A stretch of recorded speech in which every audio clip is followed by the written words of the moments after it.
going to start with a quote. As parents, one of the biggest jobs we have is teaching our children how to resolve problems effectively. We live in an era where everyone is quick to act the fool. Sorry about that.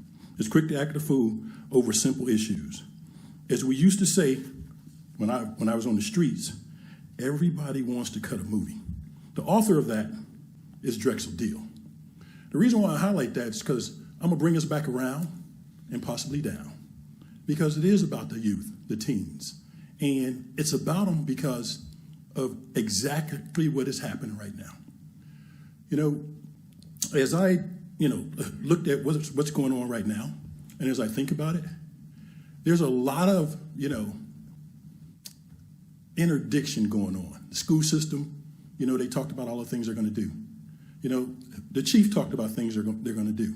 And I got to tell you, I'm here as a private citizen because I'm privileged by yourself and the council members to serve on the planning commission, as well as with the chief on the police advisory council. But I do want us all to understand that when we start talking about our most important asset, we kind of just brush it. I got to tell you, this is not a voluntary aspect. This is a call to action. This is really, we need the leadership, the beacon that this council and yourself, the mayor, are. Because we've talked about what the schools are going to do. We talked about what the city is going to do. I think it's great that we're going to have a roadmap. But what does all that mean in actually bringing all this together with you folks? Because you're the beacon. The power is all these parents and adults that elected you here. And going by what you said, Mayor, which was great, our most important asset are these children, these teens, these youth. Because once we start to take them away, what do we have left of the future? And that's starting to happen right now. This is an epidemic that's happening.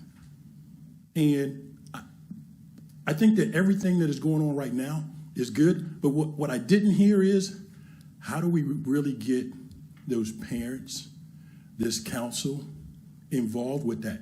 Hey, it's great. I'm going to school. They're going to give me a lot of things. They're going to take care of that environment. The police, they're going to take care of that environment. But we're at an intervention right now.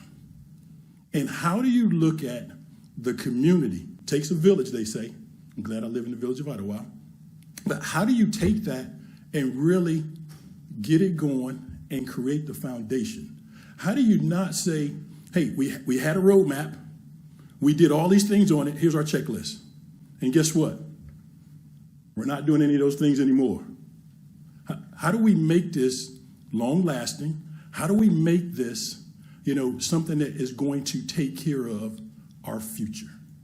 Okay? And it's not just about what's going on in the schools. It's not just about the streets are the communities. Okay? And there are individual communities in this city, in our city. And I'm telling you right now, as I sat back there listening, and this is how it goes. We should have a full room. And I've sat here, and this place gets crowded. We don't have a full room right now to talk about this. And we should. Everybody should be up here saying, hey, I got a comment about this.